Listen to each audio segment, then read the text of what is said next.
আমি বলতে চাচ্ছি, যেই বিশ্ব মানবতার মুক্তির দূত মুহাম্মদুর রাসূলুল্লাহ সাল্লাল্লাহু আলাইহি ওয়াসাল্লামের সিরাত নিয়ে আমরা আলোচনা শুনছি, তার জীবন ইতিহাস, জীবন আদর্শ নিয়ে আমরা আলোচনা করছি, সেই নেতার চরিত্রই একমাত্র ফুলের মতো এবং তার চেয়েও আরো নিষ্পাপ মাসুম চরিত্র ছিল সেই নেতা। কারণ আমার নেতা যিনি ছিলেন, আমাদের নেতা যিনি ছিলেন, সেই 1450 বছর আগের নেতা, তার কোনো গুনাহ ছিল? আগে পরে কোনো গুনাহ ছিল? বিন্দু মাত্র কোনো গুনাহ ছিল? যদি বিন্দু মাত্র তার গুনাহ না থাকে, অপরাধ না থাকে, কোনো রকমের জুলুম নির্যাতনের অপরাধের তালিকায় যদি তার নাম না থাকে, তাহলে ওই নেতাই ফুলের মতো পবিত্র আমরা বিশ্বাস করি। এবং এই সার্টিফিকেট দিয়েছেন স্বয়ং আল্লাহ রাব্বুল আলামিন। আল্লাহ বলেছেন, লাকাদ কানা লাকুম ফি রাসূলিল্লাহ উসওয়াতুন হাসানা, লাকাদ কানা লাকুম ফি রাসূলিল্লাহি উসওয়াতুন হাসানা। আমি তোমাদের জন্য আমার রাসূলের মধ্যে তোমাদের জন্য সর্বশ্রেষ্ঠ উন্নত উন্নীত চরিত্র রেখে দিয়েছি। সুবহানাল্লাহ বলেন। তোমাদের মডেল আইডল যদি মানতেই হয়, আদর্শ যদি গ্রহণ করতেই হয়, সমস্ত আদর্শের ভান্ডার রেখেছি আমার রাসূলের ভিতরে, তোমরা তাকেই অনুসরণ করো। সুবহানাল্লাহ। সেই বিশ্ব নেতার কাছে আসে, রহমাতুল লিল আলামিনের কাছে আসে, সর্বশ্রেণীর সর্বমহলের মানুষের জন্য আদর্শ, সর্বশ্রেণীর মাখলুকাতের জন্য আদর্শ নিহিত রয়েছে আল্লাহর হাবিব সাল্লাল্লাহু আলাইহি ওয়াসাল্লামের ভিতরে। এবং তিনি সার্টিফিকেট পাওয়ার পরে, যখন তিনি সার্টিফিকেট পেলেন, নিজে সগৌরবে এই কথাটি বলতেও তিনি পারলেন, ওয়াইস্তুলি উতাম্মিমা মাকারিমাল আখলাক, আমি এই পৃথিবীতে যতগুলো উদ্দেশ্য নিয়ে প্রেরিত হয়েছি, আবির্ভূত হয়েছি, তার মধ্যে অন্যতম একটি উদ্দেশ্য হচ্ছে আমি এই জাতিকে, উম্মাহকে চরিত্র শিক্ষা দেওয়ার জন্য পৃথিবীতে আগমন করেছি। সুবহানাল্লাহ। কতটুকু পাওয়ারফুল নেতা হলে, কতটুকু এনার্জি সম্পন্ন নেতা হলে নিজের চরিত্রের স্বীকৃতি আল্লাহর পক্ষ থেকে পাওয়ার পরে তিনি বুক ফুলিয়ে টান টান করে বলতে পারেন, বুইস্তুলি উতাম্মিমা মাকারিমাল আখলাক, এই জাতিকে, গোমরাহ জাতিকে এবং চরিত্রহীন জাতিকে চরিত্র শিক্ষা দেওয়ার জন্যই আমি আল্লাহর হাবিব এই পৃথিবীতে আগমন করেছি। নিজের চরিত্রের সার্টিফিকেট দিয়েছেন কে? তিনি সেখান থেকে সার্টিফিকেট নিয়ে এখন বলে, আমি তোমাদের জন্য এসেছি, তোমাদেরকে উত্তম চরিত্র শিক্ষা দেওয়ার জন্য। আল্লাহর পরে মানুষের যত সার্টিফিকেট হয়, সেই মানুষের মূল্যায়ন, মর্যাদা কম হয় না বেশি হয়? শুধুমাত্র আল্লাহর সার্টিফিকেট তিনি পেয়েছেন এমন নয়, বরং পৃথিবীতে মানুষের মধ্যে যে মানুষটি ঘরের সবচেয়ে বেশি খবর রাখে, সেই মানুষটি হচ্ছে ঘরের স্ত্রী। একজন স্ত্রী তার স্বামী সম্পর্কে সম্যক অবগত থাকে।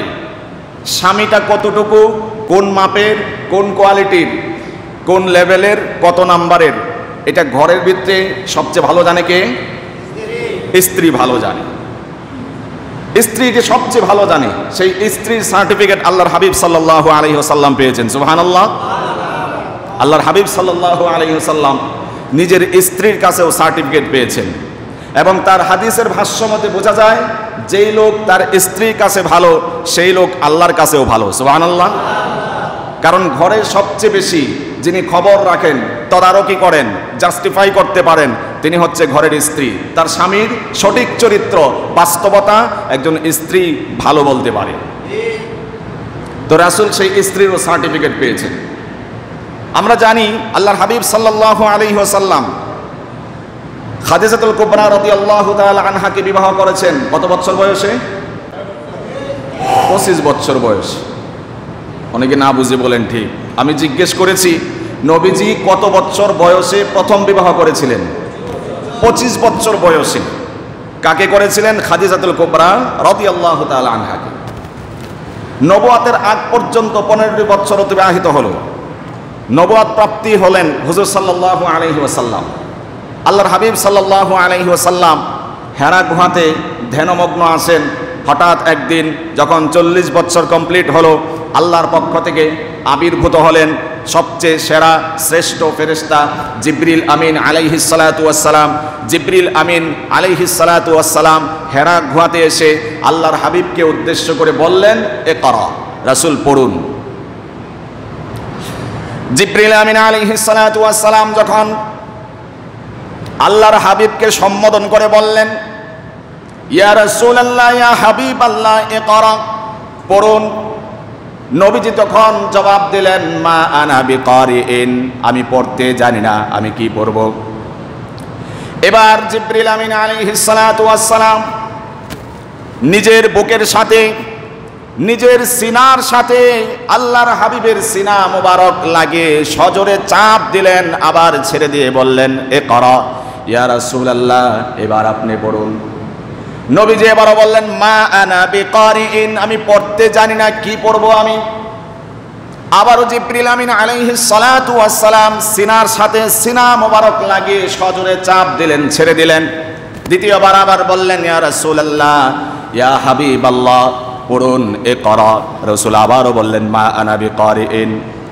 তৃতীয়বার আবারও জিবরিল আমিন আলাইহিস সালাতু ওয়াস সালাম নিজের সিনার সাথে আল্লাহর হাবিব সাল্লাল্লাহু আলাইহি ওয়াসাল্লামের সিনা মোবারক লাগিয়ে সজোরে চাপ দিলেন। আল্লাহর হাবিবের প্রাণ নাশের উপক্রম হলো, এত জোরে চাপ দিলেন, চাপ দিয়ে আবারও ছেড়ে দিলেন। এবার বললেন, ইকরা। যখন তিনবার এবার বললেন, এবার আল্লাহর হাবিব মুহাম্মাদুর রাসূলুল্লাহ সাল্লাল্লাহু আলাইহি ওয়াসাল্লামের জবান খুলে গেল। আল্লাহ রাব্বুল আলামিন তার জবান খুলে দিলেন। নবীজি এবার বললেন, ইকরা বিসমি রাব্বিকাল্লাযী খালাক, খালাকাল ইনসানা মিন আলাক, ইকরা ওয়া রাব্বুকাল আকরামুল্লাযী আল্লামা বিল কলম, আল্লামাল ইনসানা মা লাম ইয়ালাম। আল্লাহর হাবিব সাল্লাল্লাহু আলাইহি ওয়াসাল্লামকে যখন তিনবার বুকের সাথে চাপ দিলেন, আবার ছেড়ে দিলেন, সর্বশেষ যখন ইকরা পড়ার জন্য বললেন, এবার আর তিনি দেরি করলেন না। কিছুক্ষণ আগেও তিনি বলছিলেন, কি পড়বো, আমি তো পড়তে জানি না। এবার তৃতীয়বার চাপ দেওয়ার পরে একসাথে কোরআনুল কারীমের সর্বপ্রথম 5টি আয়াত একসাথে পড়ে নিলে। সিনা দিয়ে এলেম শিখতে হয়। এই কথাগুলো বললে অনেকে বলবেন যে উস্কানিমূলক কথা, আক্রমণাত্মক কথা। না, এলেমটা হাসিলেই হয় এভাবে। সিনা বা সিনা আরবি পরিভাষা, সিনার থেকে সিনাতে হাসিল হয়।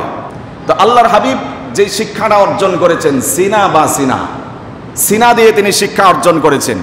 চটি বই পড়ে নয়, বাংলা বই পড়ে নয়। আমি চটি বই বা বাংলা বইয়ের বিরুদ্ধাচরণ করছি না। আমি বলছি, অবশ্যই যেই বইটা আপনি ক্রয় করবেন সেটা কোনো গুপ্তচরের হাত থেকে নয়। ফ্রিভাবে যারা বই বিতরণ করে গুপ্তচরের মতো, এবং সহিহ হাদিসের দলিল দিয়ে, সহিহ হাদিসের দোহাই দিয়ে বিভিন্নভাবে আড়ালে আপনাদের কাছে বই বিতরণ করে, বা অন্য কোনো মতাদর্শের বই, এই জাতীয় বই পুস্তক থেকে সাবধান থাকতে হবে, বিরত থাকতে হবে। কথা বলেন। বই ক্রয় করবেন, বাংলা বই হোক, যে কোনো বই হোক, অবশ্যই বিশ্বস্ত নির্ভরযোগ্য আলেম থেকে পরামর্শ নিতে হবে যে আমি ইসলামিক কিছু বই ক্রয় করতে চাই। সেই বইগুলোর লেখক কে হবে, সেই বইগুলোর নাম কি হবে, শিরোনাম কি হবে, এইভাবে যদি বই ক্রয় করতে পারি, অবশ্যই সেই বই আপনাকে উপকার দিবে, কোনো সন্দেহ নাই। আর যদি এখান থেকে সেখান থেকে বই ক্রয় করেন, লেখকের কোনো ঠিক ঠিকানা নাই, লেখকের কোনো জীবন কাহিনী নাই, তার যে লিখনি কোনো উদ্ধৃতি নাই, সূত্র নাই, মন চাহি যা মনে চায় তা লিখেছে ইসলামের নাম দিয়ে, যদি এমন বই ক্রয় করা হয়, তখন আলেমে আর পাবলিকে সংঘর্ষ হওয়ার সম্ভাবনা আছে না নাই? বুঝতে হবে সিনা বা সিনা, সামনাসামনি বসে বসে এলেম হাসিল করতে হয়, মাসআইল জিজ্ঞেস করতে হয় সামনাসামনি এসে। এই কথা বলছিলাম, আল্লাহর হাবিবের সার্টিফিকেট, চরিত্রের সার্টিফিকেট সর্বপ্রথম যিনি দিয়েছেন তিনি কে? আল্লাহ দিয়েছেন। পরে দিয়েছেন ঘরের স্ত্রী, এবং স্ত্রীর কাছে যিনি উত্তম, তিনি আসলে আল্লাহর কাছে উত্তম। আল্লাহর হাবিব সাল্লাল্লাহু আলাইহি ওয়াসাল্লাম ঘরে আসলেন, এই যে 5টি আয়াত তিনি তেলাওয়াত করলেন, যে ঘটনা ঘটে গেল, সিনার সাথে বুকের সাথে তিনবার চাপ দেওয়া হলো সজোরে। বিশ্বনবী এতটাই বিচলিত হলেন, হয়রান হলেন, আশঙ্কা করলেন, তিনি তার জীবন নাশের আশঙ্কা করলেন, তার প্রাণ নাশের তিনি আশঙ্কা করলেন। শীতে প্রকম্পিত হওয়ার মতো উপক্রম হলো। বিশ্বনবী ঘরে এসে বললেন খাদিজাকে উদ্দেশ্য করে, জাম্মিলুনি জাম্মিলুনি, ও আমার প্রাণের স্ত্রী, কম্বল দিয়ে চাদর দিয়ে আমাকে মুড়িয়ে দাও, কম্বল বা চাদর দিয়ে আমাকে আবৃত করে দাও। রাসূল থরথর করে কাঁপছিলেন, থরথর করে কাঁপছিলেন, আর বলছিলেন আমার মনে হচ্ছে আমি আর বেশি সময় বাঁচব না, আমার মনে হচ্ছে আমার প্রাণ নাশের উপক্রম হতে যাচ্ছে, আমি মারা যাব এমনটা আশঙ্কা করছি। স্ত্রী তখন তার চরিত্রে 4 সার্টিফিকেট দিয়ে বললেন, ইয়া রাসূলুল্লাহ, ইয়া হাবিবাল্লাহ, ভয়ের কোনো কারণ নাই, আল্লাহর কসম করে বলছি আপনার কোনো ক্ষতি হবে না। তার 1 নাম্বার কারণ হচ্ছে আপনি আত্মীয়তার বন্ধন রক্ষা করেন। 2 নাম্বার কারণ হচ্ছে দুর্বল শ্রেণীর যারা আছে, সমাজের হেয় প্রতিপন্ন দুর্বল যারা আছে, তাদেরকে আপনি সহযোগিতা করেন। 3 নাম্বার চরিত্রের সার্টিফিকেট দিয়ে তিনি বললেন আপনি জীবনে কোনোদিন মানুষের সাথে মিথ্যা কথা বলেন না, সদা সর্বদা সত্য কথা বলেন, অতএব ভয়ের কোনো কারণ নাই। স্ত্রী 4 নম্বর সার্টিফিকেট দিল, ইয়া রাসূলুল্লাহ, ভয়ের কোনো কারণ নাই, কিচ্ছু হবে না, কারণ আপনার আরো একটি গুণ আছে, অতিথি পরায়ণ আপনি। মেহমান দেখলে আগেভাগে তাকে মেহমানদারি করানোর চেষ্টা করেন, সর্বোচ্চ শ্রম দিয়ে সর্বোচ্চ আদর আপ্যায়ন দিয়ে আপনি মেহমানদারি করানোর চেষ্টা করেন, অতএব ভয়ের কোনো কারণ নাই। সর্বশেষ বললেন নবীজি, সমাজের বঞ্চিত নিপীড়িত এই জাতীয় যত মানুষ রয়েছে, এই সমস্ত মানুষের পাশে কেউ না দাঁড়ালেও আপনি এগিয়ে এসে তাদের পাশে আপনি দাঁড়ান। অতএব আল্লাহর নামে কসম করে বলছি আপনার ভয়ের কোনো কারণ নাই, আপনার ভয়ের কোনো কারণ নাই। স্ত্রী সার্টিফিকেট দিলেন, আপনার ভিতরে 5টি গুণ রয়েছে, বৈশিষ্ট্য রয়েছে, চরিত্রের সার্টিফিকেট দিয়েছেন, প্রবোধ দিয়েছেন স্ত্রী। একজন স্ত্রী যদি দুঃসময়ে, স্বামীর দুঃসময়ে, সব সময় বাজারের অবস্থা একরকম যায় না, সব সময় ইনকাম সোর্সের একরকম অবস্থা যায় না, তখন স্ত্রীর বায়না যদি এমন হয় এটা লাগবে সেটা লাগে, কি করো না করো, ইনকামের মধ্যে কোনো বরকত নাই, আমার তো এই বায়না সেই বায়না, এমন যদি আবদার করে স্বামীর দুঃসময়ে সংসারে শান্তি আসবে না অশান্তি আসবে? শিক্ষা নেওয়া দরকার। খাদিজা দুঃসময়ে যখন রাসূল প্রকম্পিত, শীতে থরথর করে কাঁপার মতো কাঁপছেন, ভয়ভীত সন্ত্রস্ত হয়ে, তখন তিনি প্রবোধ দিচ্ছেন, ইয়া রাসূলুল্লাহ, কিচ্ছু হবে না, আপনার ভয়ের কোনো কারণ নাই, আশঙ্কার কোনো কারণ নাই, আপনার ভিতরে এই গুণগুলো রয়েছে, আল্লাহর কসম করে বলছি আল্লাহ আপনার কোনো ক্ষতি হতে দিবেন না। সুবহানাল্লাহ। এই খাদিজা, স্বামীর খেদমত যে খাদিজা করেছিলেন, সেই খাদিজা আল্লাহর দৃষ্টিকোণ থেকে কত দামি শুনুন। খাদিজাতুল কুবরা রাদিয়াল্লাহু তাআলা আনহা রাসূলের কাছে খাবার পরিবেশন করবেন, পাতিল নিয়ে আসছেন, রাবীর সন্দেহ রয়েছে পাতিলের ভিতরে পানীয় কিছু ছিল না তরকারি ছিল, হাদিস এইভাবে এসেছে। কোনো একটি পাতিল নিয়ে আসছেন, খাবারের পাতিল। ঠিক এই মুহূর্তে জিবরিল আমিন আলাইহিস সালাতু ওয়াস সালাম আল্লাহর হাবিব সাল্লাল্লাহু আলাইহি ওয়াসাল্লামের দরবারে এসে হাজির হলেন। হাজির হয়ে বললেন, ইয়া রাসূলুল্লাহ, আপনার স্ত্রী খাদিজাকে স্বয়ং আল্লাহ আরশে আজিম থেকে সালাম প্রেরণ করেছেন।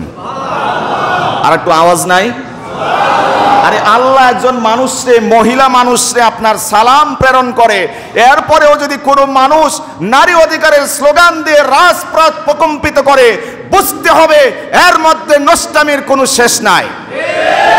তোমার আল্লাহ একজন নারীর কাছে সালাম পাঠায়, তার মতো জীবন আদর্শ গঠন করো, হয়তো সালাম আসবে না, কিন্তু সালামের যে মূল বার্তা শান্তি, সেই শান্তি আল্লাহ দেওয়ার সক্ষমতা আছে না নাই? নারী অধিকারের স্লোগান শোনাও।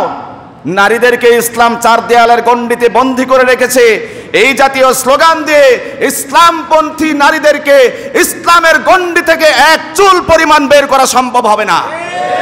এই ধরনের স্লোগান দিয়ে সত্যিকার অর্থে যেই মেয়েরা ইসলাম প্র্যাকটিস করে তাদেরকে ঘর থেকে বের করতে পারবা না, ইসলাম থেকে তোমরা তাদেরকে ইসলামের গণ্ডি থেকে বের করতে পারবা না। এর চেয়ে বড় সারপ্রাইজ কি হতে পারে?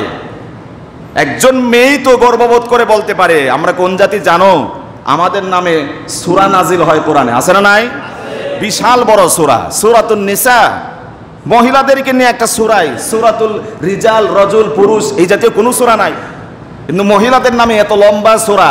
এরপরেও যদি কোন মহিলাদেরকে ইসলাম ঠকাইছে, তাহলে বুঝতে হবে ইসলাম সম্পর্কে ন্যূনতম জ্ঞান নাই।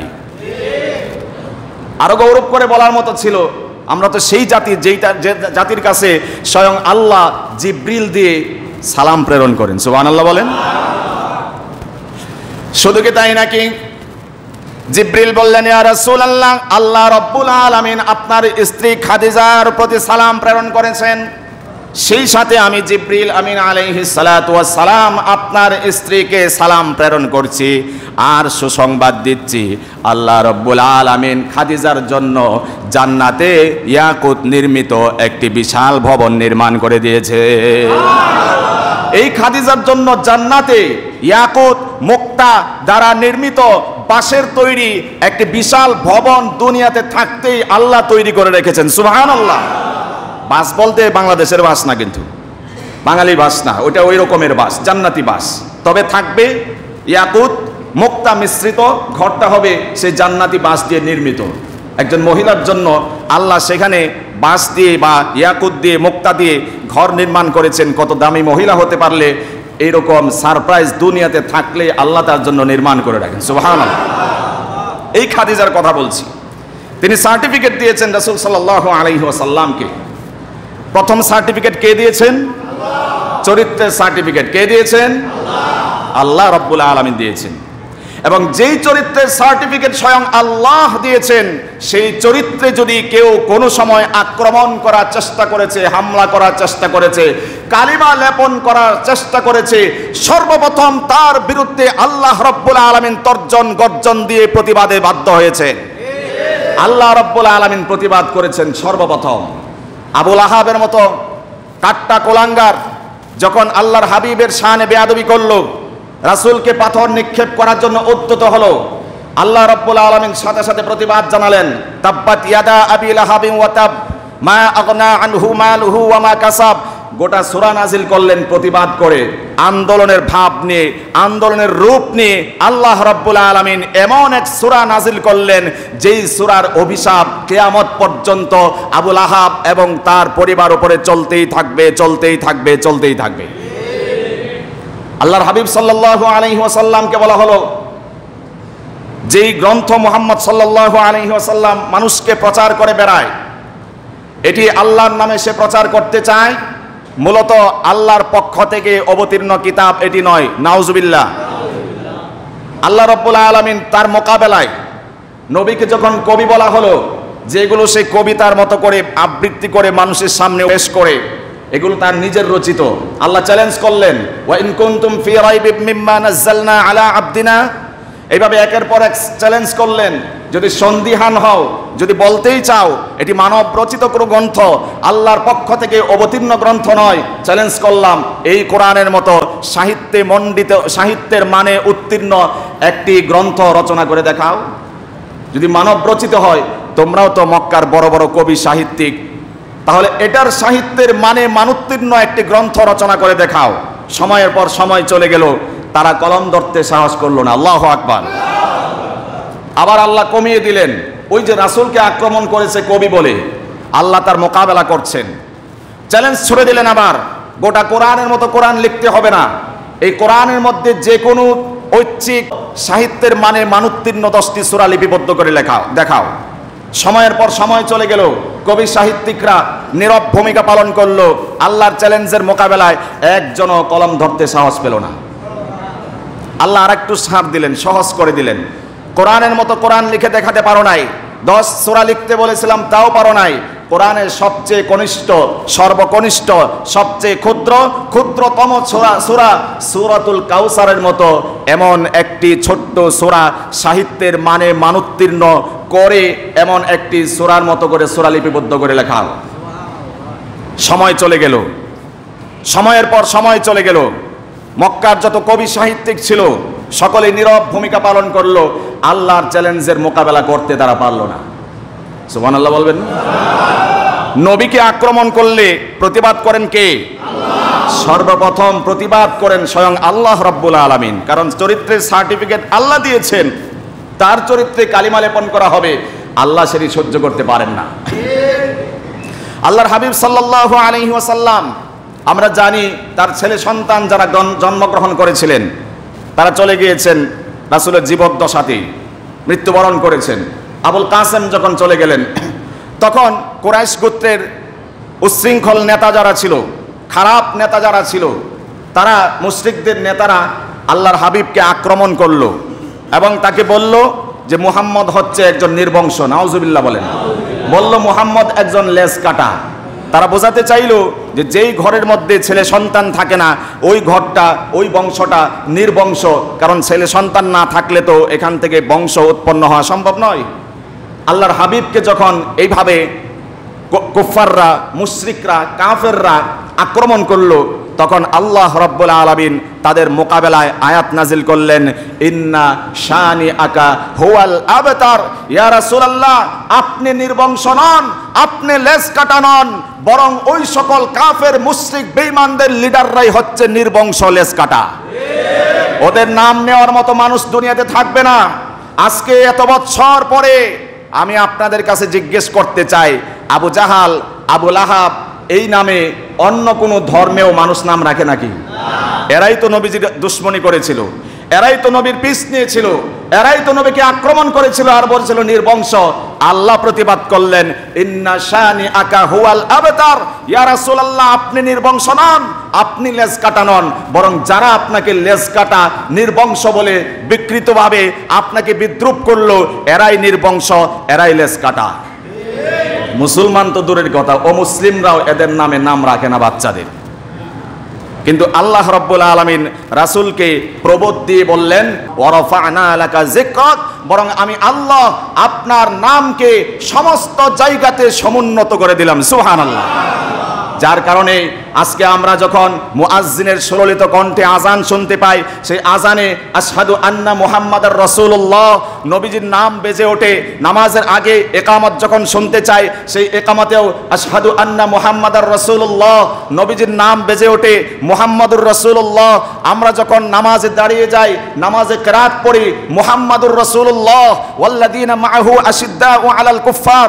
আমরা যখন আত্তাহিয়াতুতে যাই, আমরা পড়ি আশহাদু আন্না মুহাম্মাদান আবদুহু ওয়া রাসূলুহু, সেখানেও নবীর নামকে আল্লাহ রাব্বুল আলামিন সমুন্নত করেছেন। শেষ রাকাতে যখন তাশাহুদের পরে আমরা দুরূদে ইব্রাহিম পাঠ করি, সেখানেও আল্লাহুম্মা সাল্লি আলা মুহাম্মাদ। মুনাজাতে যখন শামিল করি, সেখানেও আলহামদুলিল্লাহি রাব্বিল আলামিন ওয়াসসালাতু ওয়াসসালামু আলা সাইয়্যিদিল আমবিয়া ওয়াল মুরসালিন। এমন কি নীল আর্মস্ট্রং নভোচারী যখন সেই চন্দ্রযানে গিয়েছিল, চাঁদের দেশকে গবেষণা করতে গিয়েছিল, সেখানেও আল্লাহর হাবিব সাল্লাল্লাহু আলাইহি ওয়াসাল্লামের নামকে আল্লাহ রাব্বুল আলামিন সমুন্নত করে রেখেছেন। এক কথায় আল্লাহ রাব্বুল আলামিন তার হাবিবের নামকে পৃথিবীর প্রত্যেকটি রন্ধ্রে রন্ধ্রে, সেক্টরে সেক্টরে, প্রত্যেকটি সেকেন্ডে সেকেন্ডে আল্লাহর হাবিবের নামকে সমুন্নত করে রেখেছে। সেই পূর্বাঞ্চল থেকে আপনি যদি হিসাব নিকাশ করেন, সময় নাই, দিতে পারলাম না বিস্তারিত বিবরণ। পৃথিবীর এক প্রান্ত পূর্বাঞ্চল থেকে আজান শুরু হয় ফজরের, প্রত্যেক সেকেন্ডে সেকেন্ডে আজান হতে হতে 9 ঘন্টা ব্যাপী পর্যন্ত পৃথিবীর পশ্চিম প্রান্ত আমেরিকার দিকে এসে আজান সমাপ্ত হয়। 9 ঘন্টা পর্যন্ত শুধু ফজরের আজানই চলে, আর আওয়াজ নাই। সুবহানাল্লাহ। আরে আজানের আওয়াজ চলা মানে সেখানে আমার আল্লাহর যে বক্তব্য, ওয়ারাফা'না লাকা যিকরাক। ইয়া রাসূলুল্লাহ, আপনি নির্বংশ নন, আপনার নামকে, আপনার আলোচনাকে সর্বাঙ্গে আমি উন্নীত সমুন্নত করে দিলাম। সুবহানাল্লাহ। 9 ঘন্টা পর্যন্ত পূর্ব থেকে পশ্চিম পর্যন্ত যদি আজানের আওয়াজ আসে, সেখানে নবীর নাম নাই? ওরা না বলছিল ইন্না শানি আকা হুয়াল আবতার, ওরা না বলছিল নবী তুমি নির্বংশ? আর আল্লাহ বলছেন নবী আপনি নির্বংশ নন, ওরা নির্বংশ। আর ওয়ারাফা'না লাকা যিকরাক, আপনার নামকে, আপনার জিকিরকে, আপনার আলোচনাকে আমি আল্লাহ সব জায়গাতে, শূন্যে, মহাশূন্যে, অন্তরিক্ষে আমি আল্লাহ আপনার আলোচনা, আপনার নামকে সমুন্নত করে দিলাম। যদি 9 ঘন্টার হিসাব এটা হয়, সেকেন্ডে 1 সেকেন্ড বন্ধ থাকে না আজান। আমি এক সময় এখানে আসার পরে হিসাব দিয়েছিলাম আপনাদেরকে, কিভাবে কোথায় কখন আজান হয়, কত সেকেন্ড পরে কত মিনিট পরে আজান হয়। এই যে ধারাবাহিকতা, এক প্রান্ত থেকে আর এক প্রান্ত পর্যন্ত 9 ঘন্টা ব্যাপী শুধু ফজরের আজান চলে, আবার জোহরের আজান শুরু হয়। 24 ঘন্টার 1 ঘন্টাও আল্লাহর নাম যেখানে উচ্চারণ হয় সেখানে নবী মুহাম্মদুর রাসূলুল্লাহ সাল্লাল্লাহু আলাইহি ওয়াসাল্লামের নামও উচ্চারণ হয়। সেই রাসূলের শানে যদি কেউ বেয়াদবি করে, সর্বপ্রথম যিনি প্রতিবাদের আগুনে জ্বলে ওঠেন তিনি কে? আল্লাহ রাব্বুল আলামিন প্রতিবাদের আগুনে জ্বলে ওঠেন। আল্লাহ রাব্বুল আলামিনের নবীকে দেওয়া সার্টিফিকেটের কথা বলছিলাম। লাকাদ কানা লাকুম ফি রাসূলিল্লাহি উসওয়াতুন হাসানাহ, উত্তম চরিত্র, উত্তম আদর্শ রয়েছে আমার নবী, আপনার নবী মুহাম্মদুর রাসূলুল্লাহ সাল্লাল্লাহু আলাইহি ওয়াসাল্লামের ভিতরে। আল্লাহ রাব্বুল আলামিন নবীর চরিত্রের বিবরণ দিতে গিয়ে একটি সূরার শুরুতেই, সূরাতুল কালামের শুরুতেই আল্লাহ রাব্বুল আলামিন নতুন করে স্পষ্ট ভাষায় নবীজির চরিত্রের সার্টিফিকেট দিয়েছেন। সুবহানাল্লাহ। মক্কার কুখ্যাত একজন কাফের মুশরিকদের লিডার, নাম ছিল ওয়ালিদ ইবনে মুগীরা। ওয়ালিদ ইবনে মুগীরা আল্লাহর হাবিব সাল্লাল্লাহু আলাইহি ওয়াসাল্লামকে বিভিন্ন কটু ভাষায় গালমন্দ করত, এমনকি আল্লাহর হাবিব সাল্লাল্লাহু আলাইহি ওয়াসাল্লামকে পাগল পর্যন্ত বলল। নাউজুবিল্লাহ বলেন। এর প্রতিবাদে আল্লাহ রাব্বুল আলামিন নাজিল করলেন সূরা কলামের কয়েকটি আয়াত।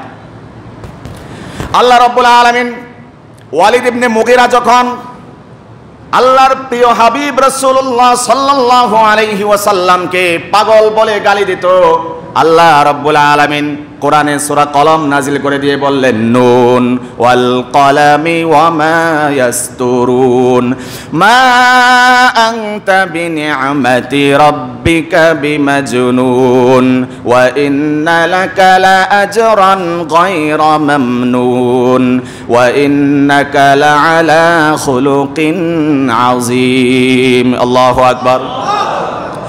যখন ওয়ালিদ ইবনে মুগীরা নবীর শানে বেয়াদবি করল, নবীকে নিয়ে গালবন্ধ করলো, কটূক্তি করলো, বরাবরের মতোই আল্লাহ রাব্বুল আলামিন প্রতিবাদের অনলে জ্বলে উঠলেন।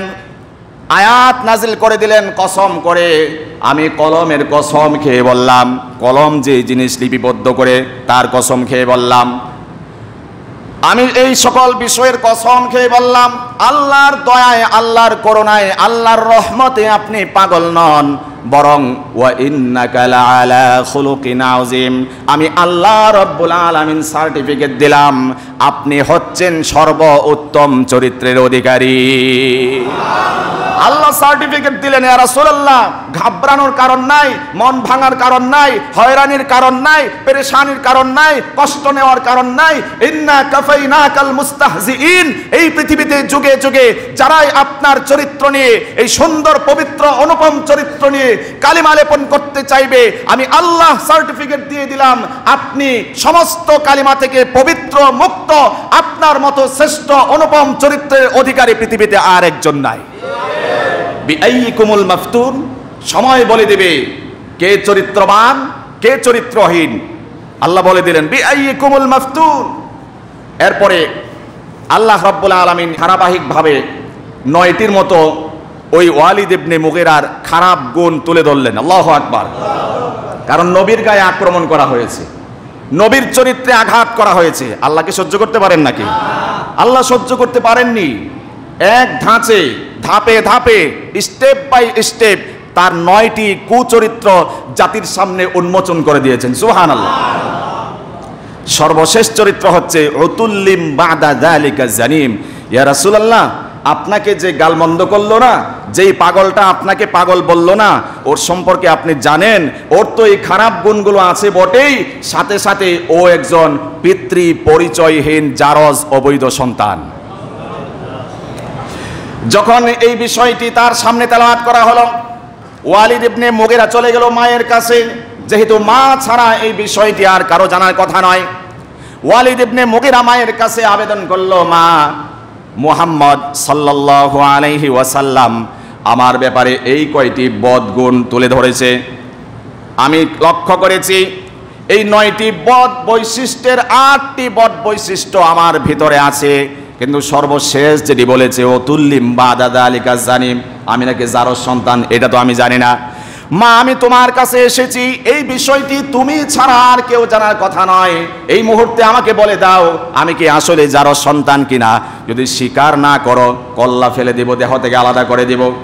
মা তখন স্বীকার করতে বাধ্য হলো বাজান, হ্যাঁ মুহাম্মদ সাল্লাল্লাহু আলাইহি ওয়াসাল্লাম যেই কথা জবান দিয়ে উচ্চারণ করে সেই কথা কোশ্চিন কালেও মিথ্যা হওয়ার নয়, তিনি জবান দিয়ে যা উচ্চারণ করেন সবই সত্য, এমনকি তোমাকে যারও সন্তান অবৈধ সন্তান বলেছেন এটিও সত্য কথা। এর কারণ হলো তোমার বাবা বড় সম্পত্তির মালিক ছিল, বহু সম্পত্তির মালিক ছিল, অর্থ টাকা পয়সার মালিক ছিল, তবে তোমার বাবার পুরুষত্ব ছিল না। এই পুরুষত্ব না থাকার কারণে আমি চিন্তা করলাম, লক্ষ্য করলাম যদি আমার সন্তান না হয় এই সম্পত্তিকে ভোগ করবে, এই চিন্তা করে আমি একবার মরুভূমির একজন রাখালের সাথে অবৈধ কাজে লিপ্ত হয়ে গেলাম। ওই রাখালের সাথে অবৈধ কাজে লিপ্ত হওয়ার পরে আমার গর্ভে যেই সন্তানটি গর্ভধারণ করেছে সেই সন্তানই হচ্ছে তুমি ওয়ালিদ ইবনে মুগীরা। আল্লাহ রাব্বুল আলামিন তার জারজ হওয়ার বিষয়টিকে স্পষ্ট করে দিলেন।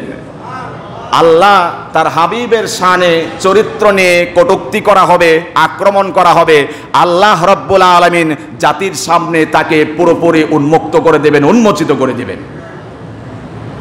আজকে আমরা এই 1450 বছর পরেও মায়ার নবী, রহমতের নবী, ভালোবাসার নবী কত বছর আগে চলে গিয়েছেন, সমস্ত ধর্মের মানুষের জন্য ভালোবাসা উপহার দিয়ে গিয়েছেন, সমস্ত মাখলুকাতের জন্য হৃদয় উজাড় করে ভালোবাসা দিয়ে গিয়েছেন, পশু পাখির জন্য তিনি রহমত স্বরূপ পৃথিবীতে আবির্ভাব হয়েছিলেন। অথচ কিছুদিন পর পরেই এ ধরনের নাস্তিক পাড়া থেকে, অমুসলিম পাড়া থেকে আল্লাহর দেয়া সার্টিফিকেট প্রাপ্ত মুহাম্মাদুর রাসূলুল্লাহ সাল্লাল্লাহু আলাইহি ওয়াসাল্লামের চরিত্রে আঘাত করা হয়। কথা বলেন ঠিক কিনা? এর এই ধারাবাহিকতায় সর্বশেষ আমরা ইতিমধ্যেই শুনতে পেরেছি ভারতের এক কুখ্যাত নরাধম আল্লাহর হাবিব সাল্লাল্লাহু আলাইহি ওয়াসাল্লামের চরিত্র নিয়ে এইভাবে কটূক্তি করে সমস্ত মুসলমানের অন্তর আত্মায় আঘাত আর ক্ষত তৈরি করেছে। আমরা এর তহিন কণ্ঠে বলতে পারি আল্লাহর রাসূল সাল্লাল্লাহু আলাইহি ওয়াসাল্লামের চরিত্রের উপরে যখনই আঘাত করেছে স্বয়ং আল্লাহ রাব্বুল আলামিন প্রতিবাদে গর্জে উঠেছেন। সর্বশেষ আমরা যে আয়াত তেলাওয়াত করেছি, যারা আল্লাহর হাবিব সাল্লাল্লাহু আলাইহি ওয়াসাল্লামের চরিত্রে আঘাত করতে পারে তাদের জন্মে ঠিক নাই। কোরআন সাক্ষী। এই কোরআনের আয়াত থেকে আমরা স্পষ্ট ভাষায় ঘোষণা দিচ্ছি, আল্লাহর হাবিব সাল্লাল্লাহু আলাইহি ওয়াসাল্লামের আরশচুম্বী শান মানে যারা আঘাত করবে, নবীজির অনুপম চরিত্রের উপর যারা আঘাত করবে, রাসূল সাল্লাল্লাহু আলাইহি ওয়াসাল্লামকে নিয়ে যারা কটূক্তি করবে, গালমন্দ করবে, এরা কোরআনের ভাষায় পিতৃ পরিচয়হীন অবৈধ সন্তান, কোনো সন্দেহ নাই। আজকে সেই ভারতের রামগিরি নামের নরপিশাচ কোটি কোটি মুসলমানের অন্তরাত্মায় যে রক্তক্ষরণ সৃষ্টি করেছে, যদি উপযুক্ত বিচার না করা হয় আমরাও বলে দিচ্ছি মুসলমানদের সেই হৃদয়ের রক্ত আগুনে পরিণত হবে, সেই আগুন বিস্ফোরণ ঘটবে, বিস্ফোরিত হয়ে লেলিহান অগ্নিশিখায় রূপান্তরিত হয়ে ওই সকল মালউনদেরকে পুড়িয়ে ছারখার করে দেবে ইনশাআল্লাহ। আমাকে আঘাত করো, প্রতিবাদ করব না, বাবাকে গালি করো, বাধা দিব না, মাকে গালি দাও, বাধা দেব না, কিন্তু আমার দুর্বলতার জায়গা, আমার সেনসিটিভ জায়গা, আমার হৃদয়ের আকর্ষণ, হৃদয়ের বাসনা, হৃদয়ের তামান্না, হৃদয়ে আমার আকুতি মিনতি, আমার নয়নমণি বিশ্ব মানবতার মুক্তির দূত মুহাম্মদুর রাসূলুল্লাহ সাল্লাল্লাহু আলাইহি ওয়াসাল্লামের আকাশচুম্বী শান মানে চরিত্রের উপর বিন্দু পরিমাণ আঘাত করলে আমরা তোমাদেরকে বিন্দু পরিমাণ ছাড় দিতে পারবো না। আল্লাহর হাবিব সাল্লাল্লাহু আলাইহি ওয়াসাল্লামের শানে যতবারে আঘাত করেছে আমরা মুসলমানরা গর্জে উঠেছি, আন্দোলন করেছি, প্রতিবাদ করেছি। আবারও যদি রাসূলের পক্ষ নিয়ে আন্দোলন করতে গিয়ে আল্লাহর নবীর ইজ্জত রক্ষার্থে জীবন দিতে হয়, ফাঁসির কাস্টে চলতে হয়, কারা কারা প্রস্তুত আছে তো হাত দেখতে চাই। লিল্লাহি তাকবীর, লিল্লাহি তাকবীর। হাত নামান। আল্লাহ রাব্বুল আলামিন এই ভালোবাসা যেন আমাদেরকে বাস্তবে রূপ ধারণ করার তৌফিক দেন, বলুন আমিন। আল্লাহ নবীর শানে যারা আঘাত করবে স্পষ্ট বিচার, মান সাব্বা নাবিয়ান ফাকতুলুহু, স্পষ্ট বিচার, মান সাব্বা নাবিয়ান ফাকতুলুহু, স্পষ্ট ঘোষণা, মান সাব্বা নাবিয়ান ফাকতুলুহু। যারা আমার রাসূলের শানে যেখানে যখনে যেইভাবে আক্রমণ করুক সাথে সাথে তাকে হত্যা করতে হবে, এটাই হচ্ছে বিচার। আমরা আশা করব বাংলার জমিনে আমরা বিভিন্ন বিচার দেখতে পেয়েছি, সুবিচার, অবিচার, বেবিচার সবই দেখতে পেয়েছি। সর্বশেষ আমরা বিচার দেখতে চাই ইসলামের উপরে, যে কোনো ধর্মের উপরে, কোরআনের উপরে, রাসূলের অনুপম চরিত্রের উপরে। আর যদি কেউ একটি টোকা দেওয়ার চেষ্টা করে, জাতির সামনে ফাঁসির কাস্টে তাকে ঝুলাতে হবে। আল্লাহ রাব্বুল আলামিন এমন সুদিন আমাদেরকে দেখে যাওয়ার তৌফিক দিন, বলুন আমিন। যারা আজকে দারাজ কণ্ঠ ব্যবহার করেছি নবীর প্রেমে আসক্ত হয়ে, রাসূলের প্রেমে মত্ত হয়ে, আল্লাহ যেন এই আওয়াজটাকে নাজাতের উসিলা করে দেন, বলুন আমিন। তো রাসূলের প্রেমে যদি এতটুকু ভালোবাসা দেখাতে না পারি, সুপারিশ কিভাবে আমরা আশা করতে পারি? আমরা তো জাতি আপনাদেরকে চিনাইতে পারি না, বলতে গেলে অনেকভাবে আহত হই, আমরা অনেকভাবে আক্রমণের শিকার হই। কই তারা যারা হ্যাপি বার্থডে পালন করলো রসুলের, বৎসরে একদিন হ্যাপি বার্থডে পালন করলো রসুলের, বিভিন্ন কুরুচিপূর্ণভাবে ডেস্কটপ বাজিয়ে গান বাজনা করে রাসূলকে আঘাত করে, আহত করে, ক্ষতবিক্ষত করে যারা স্লোগানে স্লোগানে র্যালি করেছিল, তারা আজকে কোথায়? কথা বলেন। আমরা আগেও বলেছি, এর নাম ভালোবাসা না। বৎসরে একদিন শুধুমাত্র মিছিল করা, আনন্দ মিছিল করা, র্যালি করা, এটার নাম নবীর প্রতি ভালোবাসা না। জিলাপি খাওয়া, খিচুড়ি খাওয়া, নবীর নাম দিয়ে বিরিয়ানি পাক করে খাওয়া, এর নাম শুধুমাত্র ভালোবাসা না, বরং নবীর প্রেমে মত্ত হয়ে, দেওয়ানা হয়ে, মাস্তানা হয়ে, নবীর জন্য ভালোবাসার তাড়িত হয়ে জীবনকে বিলিয়ে দিতে পারা, রাজপথ রক্তে রঞ্জিত করতে পারার নামই হচ্ছে প্রকৃত আশিক রাসূলের পরিচয়। আল্লাহ রাব্বুল আলামিন আমাদের সবাইকে প্রকৃতপক্ষে আশিক রাসূল হওয়ার তৌফিক দিন, বলুন আমিন। মুনাফিক মার্কা মুসলমান হওয়া থেকে আল্লাহ আমাদেরকে হেফাজত করুন, বিরত রাখুন, আমিন। ওয়া আখিরু দাওয়ানা আলহামদুলিল্লাহি রাব্বিল আলামিন।